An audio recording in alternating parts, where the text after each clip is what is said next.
Love the sinner, hate the sin, destroy the sindikato. Mga iyaking senador ni NGWM, nag-walk out na naman kagahapon dyan sa Senado, anak ng mga kamote ha.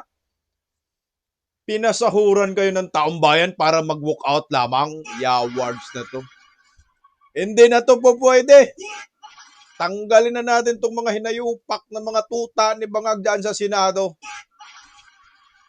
Nag-walk out habang nagsasalita si Senator Pia Cayetano at napuna po yan ni Senator Idol Robin Padilla, anak ng kamote, mga ubob siguro tong mga animal. Pero may naiwan si Untivirus. Hindi pa nakontento itong si Pinky Lacson. Nagsumbong pa kay Jesus Crispin Remulla. Tanginumin, isinumbong si Senator Alan Peter Cayetano sa ombudsman. Pero Senator Alan Peter Cayetano, lalabanan umano niya ang mga sindikato. Dami niyan sa Senado. Kasama sa Palacio de Polvoron. Magandang bayot talaga to si Pinky, no? Mga bayot talaga yung mga nasa Palacio de Polvoron, Senate of the Malacanang. Panay sumbong kay Bunyeng. Magandang tanghali po sa ating lahat. Palike po muna, pa-share, pa-subscribe. At pakipindot po ang inyong mga notification bell para lagi po kayong updated sa ating mga video. Nagsisimula na uli ang impeachment trial laban kay Vice President Inday Sara ngayong araw. Okay ito mga kabisdak, bago po natin umpisahan ang ating balitaktakan, pakinggan po muna natin itong birada ni Senator Pia Cayetano na ito po yung dahilan kung bakit nag-walk out ang mga hinayupak. Ayaw nila marinig yung banat ni Senator Pia Cayetano dahil hinahanap po ni Senator Pia yung mga bilyon-bilyon dyan sa PhilHealth, anak ng kagwang. Bago po kasi magsalita si si Pia Cayetano, si Senator Alan Peter Cayetano muna yung nagkontra suna. So ang nangyayari po, nakinig naman yung mga hinayupak, pero dahan-dahan po silang nagwo-walk out. Nung nagsalita na si Senator Pia Cayetano, ayun na, nagsilayasan ng mga animal. Bakit kaya ayaw nila mapakinggan itong katotohanan na sinasabi ni Senator Pia Cayetano? Ito ho yun pakinggan natin. PhilHealth pinag-uusapan, 292 billion pesos earned mark ang hinahanap ni Senator Pia Cayetano. In 2023, the sin tax earmark for PhilHealth was 83.90 billion. Ang nasa NEP is 79 billion. Ang nasa GAA is 79 billion. So kulang ng 4.90 billion. Parang maliit lang naman. In 2024, 79.01 billion pesos ang earmark. Ang nasa NEP 80.28 billion pesos. Ang nilagay sa GAA is 40.28. Kulang ng 38.73 billion pesos. And in 2025, 69.81 billion pesos ang sin tax earmark. Ang nasa NEP po ay 53.13 billion. Ang nasa GAA, 0. And so, ang unallocated sin tax in the final, ang kulang po is 69.81 billion for a total of 113.44 billion. Nasaan na po yan? Wala na. Pera po yan para PhilHealth, para sa papagamot sa ating taong bayan. Now, this is only the unallocated sin tax collection. Meron pa ho yan sa PCSO and PAGCOR. Ang sa PCSO and PAGCOR naman, Ang PhilHealth share ay dapat 119.80 billion. Ang na-reflect sa GAA is 42.34 billion pesos. Ang kulang is 77.46. Na-release po ba yung 42? Kulang na nga ng halos kalahati. Hindi pa na-release. Zero ang na-release. Zero. Finally, yung sa unreleased appropriation, 2023 and 2024. Alam ko po ito, hindi po ako expert naman, hindi po ako nagme-memorize ng Teka lang, saglit lang, saglit. Tuloy natin. numbers, pero familiar po tayo dahil tayo po ang nag-defend ng budget ng health for these years. Ang unreleased appropriation, meaning na-appropriate na, nandyan naman nakalagay, 101.43 billion, never na-release. And that is why the total amount due is 292 billion pesos, almost 1/3 of a trillion. Grabe. So nagtataka tayo, pinagmamalaki, 3 million ang nakinabang sa zero balance billing. Baka naman kung na-release to, baka naman 10 million ang nakinabang sa zero balance billing, hindi ho ba? Kailangan kompleto po ang figures natin kasi baka naman hindi nire-report sa presidente ang katotohanan. Hindi ho fair yun. On health, we welcome the President's emphasis on preventive care, the expansion of YAKAP and gamot, and the implementation of zero balance billing. These are important steps which I have also supported through the years. These are also aligned with the SDG goal number 3. But the true measure of universal health is whether every Filipino can obtain timely and quality care without being pushed into debt. On universal health care, it is anchored on the following pillars: preventive care, equipped health facilities, adequate health professionals, and sustainable funding. Without this, it remains a vision. Vision lang po, pangarap lang po, hindi reality. On PhilHealth and the Syntax and PCSO and PAGCOR collection, we recognize the full allocation of Syntax revenues to PhilHealth in the 2026 General Appropriations Act. I thank the now Senate President for supporting our push for this to happen. First time in many years. Despite this development, however, PhilHealth has still been deprived of listen to this, dear colleagues, over 292 billion in earmarked and unreleased funds. Pera po ng PhilHealth yan. 113.44 billion pesos is the unallocated Syntax collection from 2023 to 2025. May slide po tayo. Tingnan po natin. In 2023, the Syntax earmark for PhilHealth was 83.90 billion. Ang nasa NEP is 79 billion. Ang nasa GAA is 79 billion. So kulang ng 4.90 billion. Parang maliit lang naman. In 2024, 79.01 billion pesos ang earmark. Ang nasa NEP 80.28 billion pesos. Ang nilagay sa GAA is 40.28. Kulang ng 38.73 billion pesos. And in 2025, 5 billion na. 69.81 billion pesos ang Syntax earmark. Ang nasa NEP po ay 53.13 billion. Ang nasa GAA, 0. And so, ang unallocated Syntax in the final, ang kulang po is 69.81 billion for a total of 113.44 billion. Nasaan na po yan? Patay. Ito yung hindi ayaw mapakinggan ng mga hinayupak sa PhilHealth. Grabe, bilyon hinahanap. 119 billion nasa na. Diyos ko, anak ng kaguwang. Tuloy lang natin. Ganda pakinggan to. Pera po yan para PhilHealth, para sa pagpapagamot sa ating taong bayan.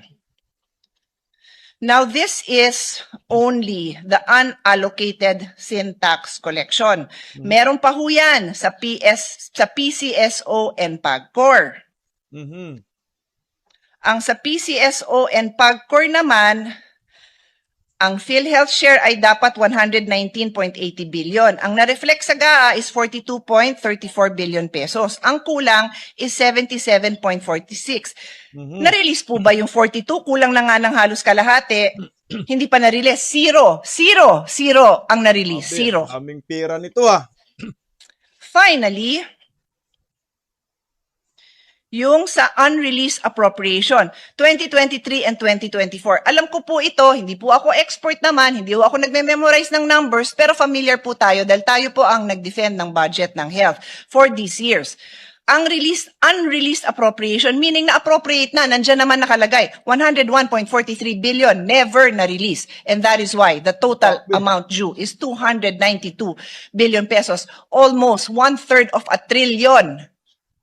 So tataka tayo, pinagmamalaki, 3 million ang nakinabang sa zero balance billing. Baka naman kung na-release to, baka naman 10 million ang nakinabang sa zero balance billing, hindi ho ba? Laki ng pera niyan Kailangan kompleto po ang figures natin kasi baka naman hindi nire-report sa presidente ang katotohanan. Hindi ho fair yon. So if PhilHealth received the funds that are legally mandated to collect, they could have reduced out-of-pocket expenses of Filipino patients. Yung nilalabas sa bulsa ng Pilipino, nabawasan sana. Pwede rin ma-expand ang benefit packages dahil maraming package hindi covered. Malalaman mo na lang, ay, hindi pala covered yung sakit ko. Ay, yung ganito palang klase. Sorry, hindi kasama. At yun din pong premium subsidies for indirect contributors na laging kunukulang katulad ng mga indigent and senior citizens, makokompleto. So, out-of-pocket spending and zero balance billing. Access to healthcare must also include protection from financial hardship. In 2024, sabi, 42.7% of Filipino household pay 42.7% of the country's current health expenditure. So meaning, labas ng pocket nila yung 42.7% ng gastos. Ano ba yung standard? Well, WHO says to achieve universal health care, a country's citizens should only be paying around 15 to 25%. So ang goal is 15 to 25. Di naman zero. Siguro kung upper income na tayo, baka zero na. Pero ang goal lang naman is hanggang 50 to 25, 42 po tayo. So sobra-sobra pa ang ina-out of pocket ng kababayan natin. Siyempre, kung mahirap ka, wala ka talagang pangbayad. So, I'll take time to share this story. I've shared it before, but it is worth sharing again. There's this place that I frequent when I need to be inspired. It's called the Tuloy Foundation, where Father Rocky and his team take care of either orphan children or children who are in need of a safe home. Many of their children come from Mindanao, where their families, their villages are in conflict with the law. Anyway, and they also support street children. So there was 2 boys who were there. And the older boy, 2 brothers. The older brother was maybe 11 or 12, and his younger brother is probably 6. Duling yung kanyang kapatid. So, pinakilala sa akin ni Father Rocky, and then sabi ni Father Rocky, oh, ayan, sabi ni Senator Pia, sasamahan ka daw niya para magpatingin, para yung mata mo magamot na. Tapos sabi nung kuya, hindi sumasagot. I would have thought na, yay, di ba? Parang maayos na yung paningin ng kapatid ko. Hindi sumasagot si kuya. So, I was like, ayaw mo ba? Hindi naman masakit. Tsaka okay yan. May bayad ho ba? Kasi wala akong pera eh. Imagine an 11-year-old. Immature in many ways, but mature enough to know wala silang pangbayad. So, Yan na po yan. that is the 200 state of the nation. For many children, for many families. 292 billion pesos. Nasaan ba to? Bukod pa to sa 90 billion na ninakaw ng mga animal dyan sa PhilHealth. Ginagawa na talaga tayong gatasan ng gobyernong Marcos. Imantakin mo yan, bilyon-bilyon. Pero ang NIWM, marami daw nakalibre, pero mas nalibre yung mga malita ninyo na puno galing sa PhilHealth. Pucha. Alam mo po ba, pera po yan ng taong bayan. Pera po yan ng mga Pilipino na may mga sakit. Mga Pilipino walang kakayanan magpagamot. Dapat ibigay nyo po yan. Huwag nyong nakawin yan. Mga buhaya talaga kayo. Yan po yung dahan-dahan kumalas yung mga hinayupak na mga tuta ni Bongbong Marcos diyan sa Palace, Senate of the Malacanang. Ayaw nyo mapakinggan yung mga katotohanan ng mga figures nakasinungalingan naman yung suna ni Bangag. Kaya nung nagtalumpati si Senator Robin Padilla, napunaan niya ho ito. Nagsialisan, nagsikalasan yung majority. Kasama si Pinky Tuta Soto, anak ng kagwang nakakahiya po. O pakinggan natin si Senator Idol Robin Padilla, pero meron namang natira yung, wala rin namang kwenta, yung 0.01%. Ito, pakinggan natin Senator Idol Robin Padilla. Nais ko lamang pong magbigay ng pagpupugay sa amin pong kasamahan sa minorya kay Senador Alan Peter Cayetano at kay Senadora Pia Cayetano sa kanila pong mahusay at makabuluhang talumpati ngayong hapon na ito. At ako po ay nagpupugay din sa atin pong kasama sa mayorya kay Senator Risa Ontiveros na nandito po at nakinig sa atin na minorya. Maraming salamat po. Isa pong malaking kaligayahan po sa amin na kayo po ay nandito. Maraming salamat po. Sa usapin po ng SONA ng ating mahal na Pangulo, Bongbong Marcos, Ferdinand Marcos Jr., meron lang po kaming mga komento at kasi kami po sa Bicol, sa Camarines Norte, Ginoong Pangulo, lagi po kaming nakakaranas ng brownout. Ito po ang malaking problema namin sa Bicol. Sabihin ko na po buong Bicol region. Kasi, yan pong grid, naandyan po yan sa Suwal, Pangasinan. Doon po nanggagaling ang energy, ang kuryente. Binabato po yan, dadaan sa maraming lugar bago makarating sa amin sa Bicol. At kapag nagkaroon po ng suliranin, ang mga power plant na yan, ang unang-una pong nagdurusa sa brownout ay kami sa Bicol. Kasi hindi naman po ma-afford ng mga namumuno sa atin na ang Calabarzon ang i-brownout nila dahil nandun lahat ang industrial cities and masasabi natin nandun ang industriya. Kaya doon sa baryo, lagi ang brownout. Ang hinihingi po sana namin, total napag-usapan na yung sinasabing system loss, bakit hindi po sana bigyan ng solusyon kung ano yung kailangan namin sa malalayong lugar? Bakit hindi po kami payagan na magkaroon ng otonomiya na bigyan kami ng kapangyarihan sa malalayong lugar katulad ng pag-decentralize o pag-devolve ng ilang aspeto ng energy development.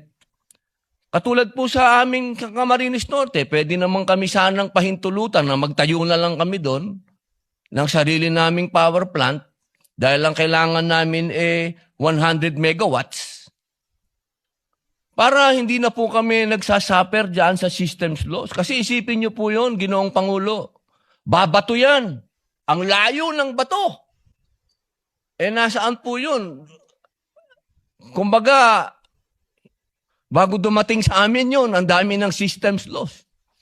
Kaya sana po, magkaroon po din ng programa tayo o ng mga panukala na magkaroon na po ng otonomiya ang mga malayong lalawigan na kami na yung magtayo ng aming power plant at sana po nakikiusap kami na yung hinihingi naman ng gobyerno na mga tinatawag nilang requirements, wag paikliin naman po nila. Paiksiin naman po nila. 2014 pa po ng Camarines Norte nilalakad magkaroon ng power plant doon. 2026 na hanggang ngayon, hindi pa rin po kami tapos sa requirement. Ito po yung mga masasabi po natin, Ginoong Pangulo, na pangmatagalan yung mga totoong solusyon na pwede po sana nating tignan. Okay, tuloy lang natin si Senator Idol Robin Padilla bago natin komentuhan. Ngayon po, isa pa po, napag-usapan po yung napakaganda pong plano, yung rocket. Ako po'y natutuwa dyan dahil nung bata ako, ako din po ay tagahanga nung lumanding ang rocket sa moon, yung mga ganyan, yung ito pong kailan lang, umikot yung, ano po yan pangarap yan ng bawat bansa. Pero sana po, ang kahilingan ko lang po, bago po tayo makarating dyan, maayos muna po yung transportasyon namin sa Bicol. Correct. Alam niyo po, Ginoong Pangulo, hanggang ngayon, 12 oras po ang papunta sa aming lugar. Yung pong train, buti pa po nung bata ako, may train kami papuntang Bicol. Correct. Ngayon po, wala na po kaming pag-asa yatang magkaroon na ng train. Sapagkat noong araw po, nung panahon po nung nakaraang administrasyon, nagkaroon po ng plano na magkaroon ng train. Nawala na naman po yan, Ginoong Pangulo. Sana po, mabigyan natin ng atensyon na bago tayo mapunta sa rocket, magkaroon din tayo ng bullet train. Alam niyo po, sa Indonesia may bullet train na. Ito pong mga ganitong pangarap, kaya po nating abutin. Kaagad. Ito po yung gusto natin na maibigay sa mga katulad po namin na nasa malayong probinsya. Isa pa po, Ginoong Pangulo, narinig ko po kayo. Ito po yung unang narinig natin nung 2025 SONA. Yung patungkol po sa FOI, yung patungkol po sa fake news, yung patungkol po sa pagbibigay natin ng proteksyon sa kabataan sa pamamagitan po ng sa inyo ko po narinig din yan, Ginoong Pangulo. Yung mga kabataan po kung po pwede 16 pababa, wag na po nating pabayaan na gumagamit pa ng social media. Ito naman po practice na sa ibang mga progresibong bansa. At isa pa po, yung krimen na nagagawa po ng mga minor de edad, Ginoong Pangulo, ito po harap-harapan na. Kaya sana po, kung tunay na gusto nating harapin, dahil lang narinig po natin sa mahal na Pangulo, partner niya ang komunidad sa pagharap sa krimen. Paano pong magiging partner ang komunidad kung wala po tayo mga batas na susuporta para maging kapartner ang komunidad? Yun lamang po, Ginoong Pangulo. Maraming salamat po. Grabe, mas okay pa to si Robin Padilla. May mga sins pa yung mga sinasabi niya. Dugtungan ko lang si Robin Padilla doon sa sa release. Malaking sampal to kay Bangag. Isipin mo, nag-iisip ka na ng rocket, release nga hindi magawa, rocket pa. Yung PNR kasi, sa panahon ni Tatay Digong, maayos talaga yan. Bumili ng mga bagong bagon, yung mga istasyon, inayos, yung PNR. Ako, saksi po ako niyan kasi nakatira ako sa Taguig. That time, sabi ko nga, wala nang pag-asa tong PNR. Pero nagulat po ako dahil napagawa ni former President Duterte yung PNR at nakabili pa ng mga bagong bagon. At alam ko, Senator Robin Padilla, may bumabiyahe na rin papuntang Bicol na PNR sa panahon ni Tatay Digong. Yung ganda nga po ng upuan kasi parang pwede kang matulog, pwede mai-slide ba. Tsaka merong mga parang mga bunk bed yung train na yon. Nagulat lang po ako kasi sa panahon ni Bangag, biglang nawala yung PNR. Umabot pa nga hanggang Malabon yung PNR di ba noon? Hanggang Tutuban lang. Panahon ni Tatay Digong, umabot pa ng Malabon yung PNR. Pero sa panahon ni Bangag ngayon, alam niyo po ba yung PNR? Yan po yung pinakatatak natin yan tayong pinakaunang may release sa Southeast Asia Dahil sa PNR na yan. Sinira na ni Bangag ngayon, lahat ng mga release pinagbibinta ng animal. Kinahuyan, kinalakal. Tingnan nyo yung mga release sa PNR ngayon, kinalakal ni Bangag. Bininta na. sa mga private company, wala nang release sa PNR. Nakakalungkot po. Yan ang ginawa ng gobyernong Marcos. Tingnan niyo. Maliwanag na sindikato ang gobyernong ito. Ito yung ayaw mapakinggan ng mga hinayupak ng mga senador ni Bangag. Kaya nagsilayasan, nag-walk out na naman, walk out 2.0. Diyos ko, nakakahiya kayong mga hinayupak kayo. Ito, Panfilo Lacson. Nagsumbong kay Bunying. Kaya pala hindi nag-attend itong hinayupak na Panfilo Lacson ng SUNA ni Bangag kasi nga meron palang ginawang kademunyuhan. Puta, sindikato talaga. Nagsumbong si Panfilo Lacson kay kay Boying sa ombudsman. Nag-post siya kagahapon, sabi ni Bayot. Labas natin, baka sabihin ni Bayot. Gawa-gawa tayo. Ayan, sabi niya dyan, this morning we turned over to the Office of the Ombudsman of their further evaluation and motu proprio investigation all the documentary and testimonial evidence, official records called from government websites, while others were supplied by reliable sources that we have gathered so far. We are looking at cases of plunder, malversation, violation of Anti-Graft and Corruption Practices Act, Republic Act 3019. Just we thought last year that Bulacan was the microcosm of flood control project anomalies. Taguig is something else, employing old and new tricks like passing of the illegal reclamation projects as law protection structure with several ghost projects, cases of double appropriations, recycled photo belonging to past and already completed contracts to bill and collect for new ones, all controlled by one person dating as far back as 2019. For the period of 2020-2025 alone, Taguig has accumulated 14.4 billion worth of infra projects and still counting. We hope the excellent research and investigative work that my staff did in this record won't be wasted and will contribute to the Ombudsman's efforts to expedite their investigation. We will continue to submit to the Ombudsman whatever pieces of evidence we can still secure to help them achieve our shared crusade against graft and corruption. Dagdag pa niya, we assume the Office of the Ombudsman, we won't relax. We will kalkal pa more, gago. We will bayot pa more. Alam mo, Pinky Lacson, na paghalataan ka na, wala kang kwentang senador. Bayarang ka, tuta ka. Sabi ni Senator Alan Peter Cayetano, aso ka na.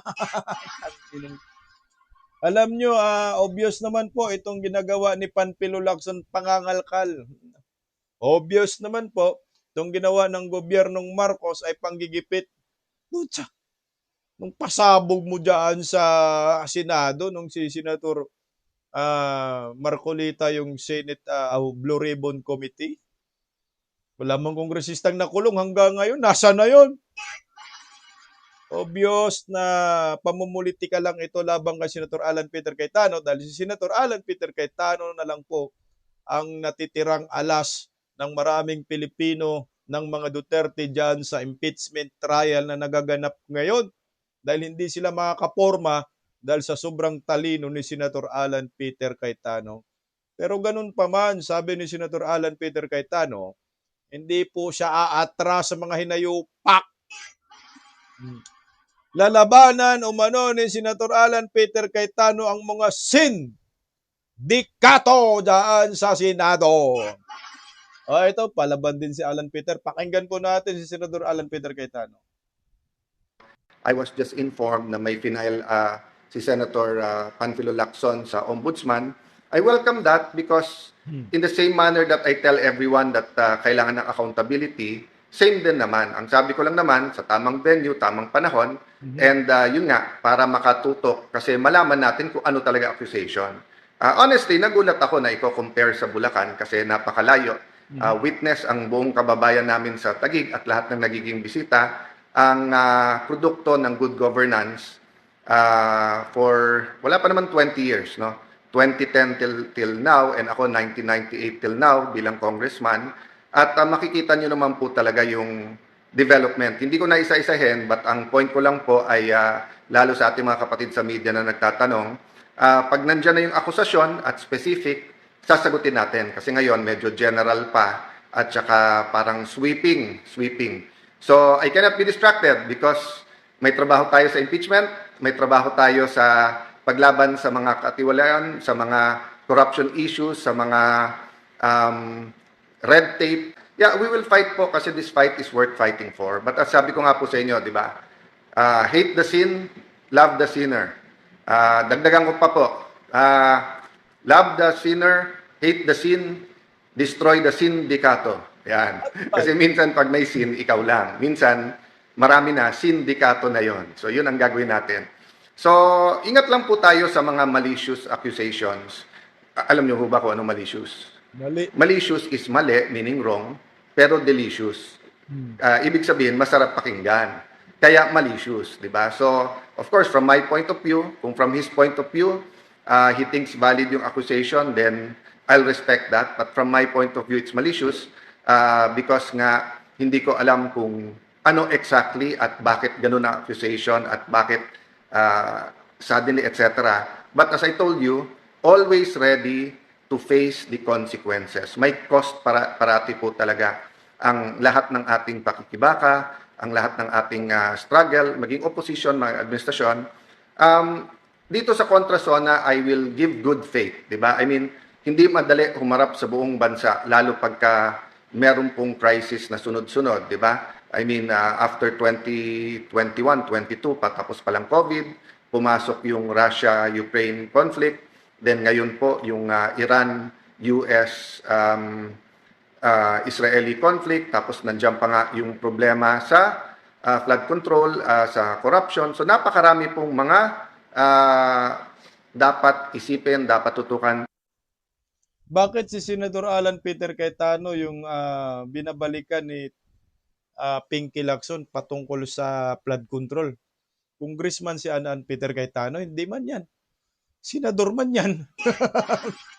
At saka naniwala ako dito kay Senador Alan Peter Cayetano. Maganda po talaga yung pamamalakad sa Taguig. May good governance talaga. Mga Taguig mismo yung makapagsabi yan, mga taga-Taguig. Sipin mo yung Global City, anak ng kagwang. Umiiyak nga yung Makati sa Taguig eh. Dahil sa Global City. Napakagandang lugar. Tapos sasabihin, merong corruption. Pareho lang din ginagawa nila kay Inday Sara, di ba, sa Davao. Sabi, may corruption, pero napakagandang mga syudad. Kasi makikita mo, pag ang syudad hindi kurakot ang mga namumuno, yung progresibo ba? Yung progress ng syudad ay maayos. Pero ito si Pinky Lacson, pinilit nila i-connect ang issue sa flood control sa Bulacan, dyan sa Taguig, ang layo naman. Si Joel Villanueva, ang dami-dami ninyong iniimbestigahan dyan. Bakit hindi nakulong? Si Chis Escudero. Alam mo, nakikita ko si Panfilo Lacson, yung team niya, yung parang talagang aso ba, nangangalkal, na kung ano-ano gawa-gawa, kasabwat to ni Boyeng Remulla, Bongbong Marcos. Talagang sindikato. Sisipin mo, parang bakla nga eh. Sa dulo, lalagyan mo pa ng caption, kalkal pa more. Talagang harap-harapan sinasabi niya sa mga Pilipino, ako'y nangangalkal. Nangangalkal ka, obvious na pamumulitika. Sindikato nga, lalabanan. Matindi pa nga yung sinasabi ni Senator Alan Peter Cayetano, I will destroy the sindikato. Tingnan mo, sindikato talaga. Mantakin mo, si Erwin Tulfo, meron siyang inilabas na interview kagahapon, binaliktad niya na di umano ang minority bloc ang ayaw magpaimbestiga ng Blue Ribbon Committee. Paano nga yung ginagawa mo, hinayupa ka, talagang ang layo na. Mag-imbestiga ka sa Blue Ribbon Committee, pero hindi mo iimbestigahan yung nangyayaring nilalagay sa malita-malita na deliveries ng 18X soldiers. Mag-imbestiga ka sa Blue Ribbon, pero hindi mo iimbestigahan yung sa Ilocos Norte, yung mga nauna ng anak ng kagawang kontrobersya. Ang gusto niyang imbestigahan ay yung Taguig. Siyempre, kung ikaw naman minority, tika, bakit napunta sa Taguig? Napunta kay Marcolita. Ang ating pinag-uusapan dito, yung investigasyon sa mali-malitang pirang isinilid sa malita, mga nakaw na pira galing sa kaban ng bayan, na galing sa flood control. Putak napupunta talaga mga demonyo nga. O tingnan mo, sindikato na sindikato talaga. O. Kakasuhan daw nila. Muli, Department of Justice magsasampa ng kasong cyber libel at perjury laban sa Brev 18 at Attorney Baligod. Putangin sampa lang kayo ng sampa, pero ang katotohanan, hindi nyo yan mapagtakpan at darating ang panahon talaga para sa akin. Magbabayad kayong mga animal kayo. Yung sa Department of Justice na budlat ang mata nang umingi, ganoon din. Puta, kasama yata ni Bangag yan na araw-araw. Pati yun sa DAR, puta, budlat din. Diyos ko! Pinamunuan nga tayo ng sindikato, tama ka Senator Alan Peter Cayetano. Ang ipinakulong, yung mga nagsisiwalat ng katotohanan ng pagnanakaw sa kaban ng bayan, ayun ang ipinakulong. Lalo na po si Senator Rodante Marcolita. Nasabi ni Senator Rodante Marcolita, mayroon pa siyang mga isisiwalat na anomalya sa flood control. Gusto nga ho ni Senador Marcolita na mag-attend dyan sa impeachment trial. Ito, pakinggan natin si Senator Rodante Marcolita. Narito po. Kaya nga ako, alam ko pre-marking ngayon, hindi naman kami kailangan pumunta. Itong tatlo, nandun na sa, parang sila, na-require, pagkatapos pinalikan ako, sabi ko, nakita nyo naman, nandun lang kami, hindi man kami tatanungin. Sana nakatipid tayo ng gasolina. Sir, so far po, kamusta po kayo ngayon, sir, na gumugulong na po yung process po dito sa Sandiganbahan regarding nga dito po sa ina-allege sa inyo? Ako sasagot. Doon sa kwarto niya, napakainit. And, dito? Ito. Ay, hindi, sitwasyon mo niya sa kwarto niya. Mainit yung kwarto niya. And kung nga nagulat, si Manny Bunuan, nandun pa rin sa ospital, 2 buwan, sa 1 linggo lang. And, siyempre, senador naman si Senador Marcoleta, parang masyadong deprived ang taong bayan dun sa boses niya, lalo dun sa impeachment process. Hindi ako nalulungkot na kalagayan namin ay ganito. Kung makikita niyo yung suit-suit namin, nakalagay PDL, alam na ninyo ibig sabihin. People deprived of liberty. Persons deprived of Persons deprived of liberty. Siyempre malungkot, di ba? Hindi naman normal yung nangyari sa amin. Ako bilang isang senador na maraming gagampanan na tungkulin. Ang dami kong gustong ibulgar. Alam niyo naman na ayaw kong iwanan yung flood control scandal. At meron pang impeachment trial na nagaganap. So hindi nyo maiaalis sa akin na maisip ko talaga na itong nangyari sa akin, lalo na was politically motivated. Ang katuwiran ay 2 bagay para hindi ko na gampanan ang tungkulin ko para malaman ng taong bayan kung sino ba talaga. Grabe yung ginawa kay Marcolita. Tuloy lang natin kaunti. Sir, reaction lang po, yung flood control po, isa sa mga naging topic po sa SONA. In fact, parang first 2 minutes it was mentioned and may allude na malapit na daw masampahan nga po ang dating speaker. Dapat ba ganun lang ang narinig natin? Dapat ba yung malapit ng sampahan? Hindi man lang binanggit ang pangalan kung sino yung former speaker. Maraming former speakers. So, yun ba ang inaasahan ninyo na sasabihin lang? Kasi talagang dapat nating hanapin talaga ang punot-dulo ng pangyayari ito. Ngayon, kung halimbawa ito ay napakalaking mensahe para sa ating bansa, dapat lang ba ganun lang ang sinabi? Ito ang pinakamalaking pagnanakawan sa ating kabangbayan. Hindi ba higit doon ang dapat na inaasahan nating lahat? Lalo na kayo sa media, kayo po ang ginagamit ng ating mamamayan para malaman nila ang nagagawa. Ano ibig sabihin ng SONA? Pagtalakay sa kabuuang kalagayan ng ating bansa. Senator, pinag-explain po Grabe po mga kababayan ko nung nangyayari kay Senador Marcolita. Tama naman si Senador Marcolita eh. Hindi nga nabanggit si Tambaloslos eh. Martin Romualdez is speaker lang kasi ayaw niya mapahiya. Kung totoo talagang durugin niya si Martin Romualdez, wala nang drama-drama, pinusasanan niya. Bakit si Senador Marcolita at si Defensor, ang bilis ng kaso kay Martin Romualdez? Putang ina mo, hinayupa ka na bungit. Pakinggan natin si Mike Defensor Santiago. Mike Defensor Santiago. Si Mike Defensor narito.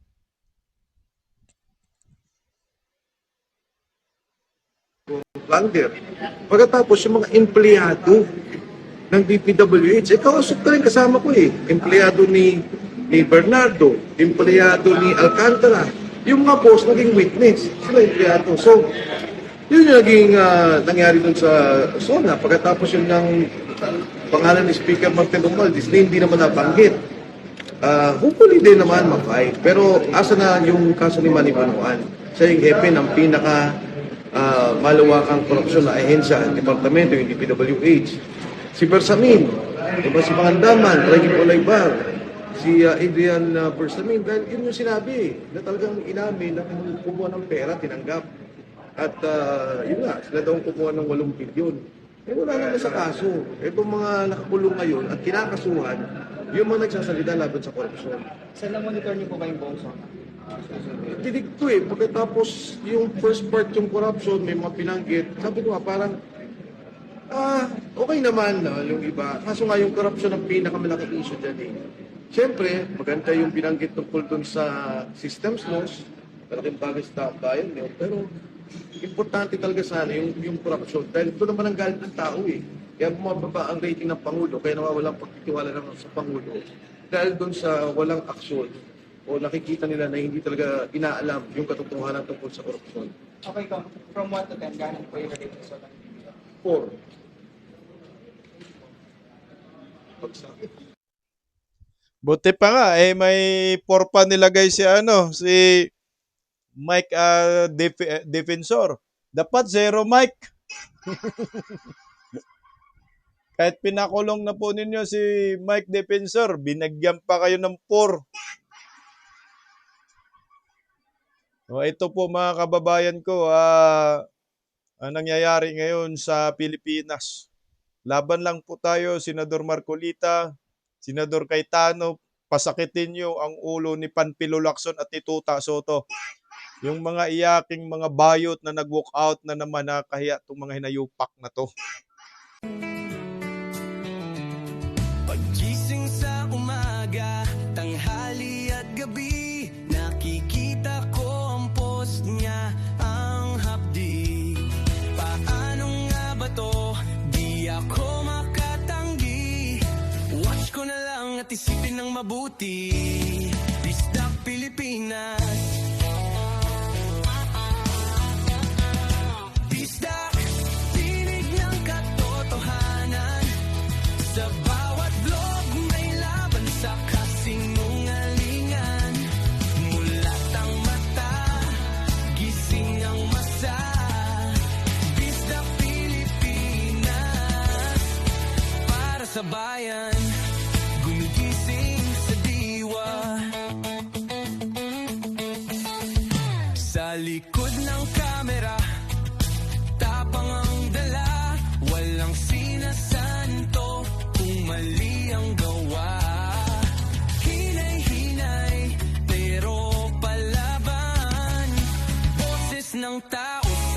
Digital na labanan, bisdak, tinig ng katotohanan.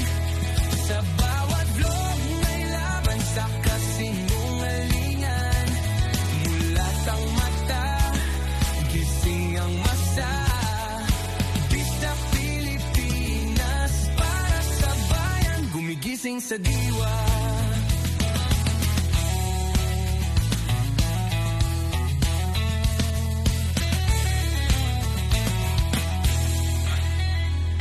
Hindi artista, hindi politiko, pero ang katotohanan, sigaw niya ay buo.